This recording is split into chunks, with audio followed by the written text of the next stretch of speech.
Welcome to Breezing Through. I'm Emily.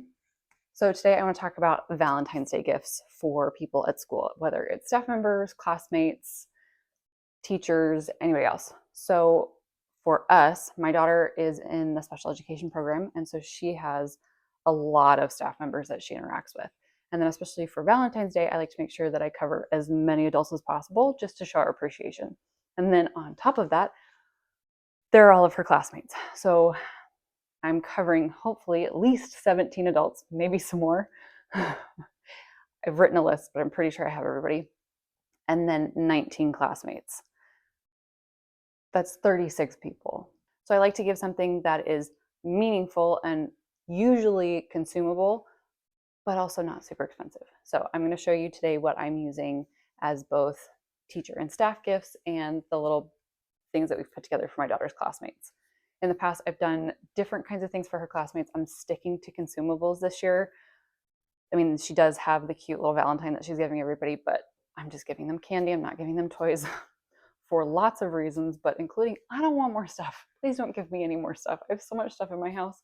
After living in Argentina for 6 months in a little apartment and we did not have a lot of stuff, I now want to purge everything out of my house. And so I'm trying not to do that to other people. So let's start off with the teachers. I am using this Valentine's Day heart mold.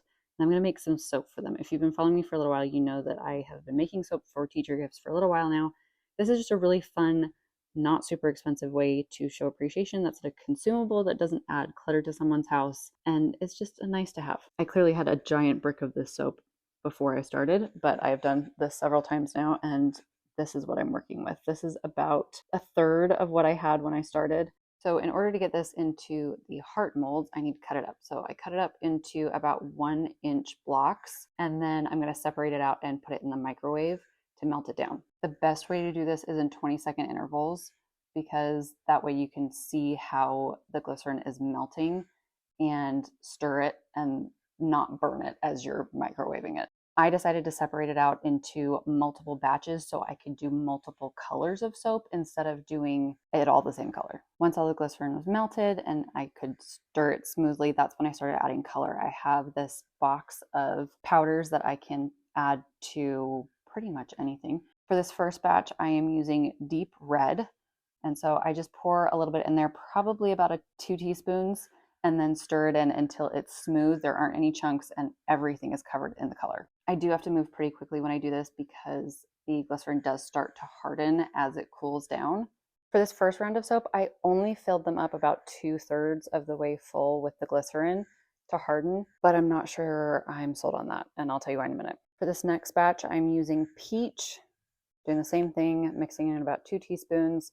I'm not sure I had 2 full teaspoons in this bottle because I've used it for other things in the past. So I just used what I had left and then stirred it until it was smooth and everything was covered in color. The third color I'm using is this rose red, which is definitely purple, but okay. After an hour, they were all hardened and I started taking them out of the mold.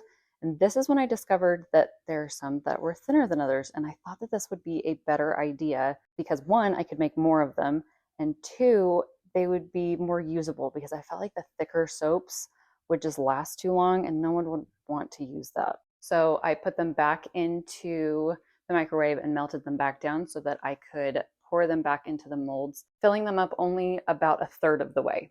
It only took about 30 minutes for the glycerin to harden when they were filled at about 1/3, which was nice. That means I could do them quicker. And then I repeated this with the other 2 colors and I ended up with 17 hearts, which was perfect. So let's talk about packaging. I got these cute cellophane bags that have little hearts on them, as well as Hershey's Chocolate Kisses. I decided to go with the plain ones because I figured that covered a wider range of people than if I got something more specific. I placed each heart into a cellophane bag with about 6 or 7 kisses with it, and then tied them off using the ties that actually came with the bags.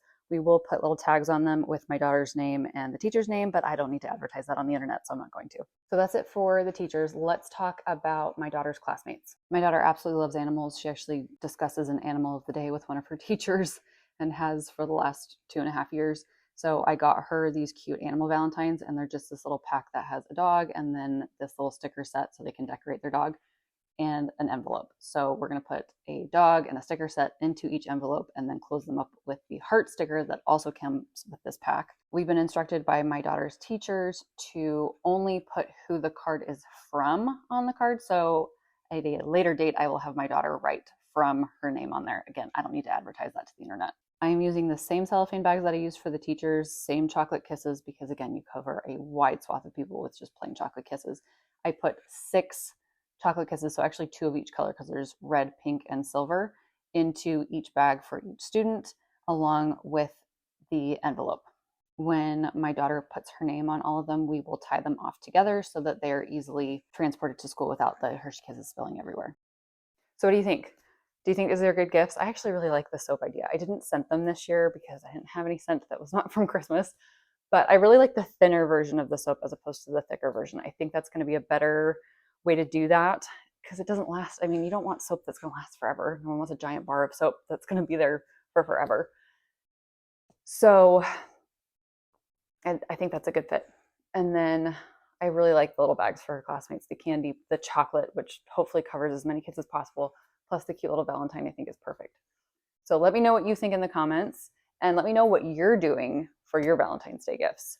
I have linked everything on my site, breezingthrough.com, as well as some other ideas of other gifts that you could do.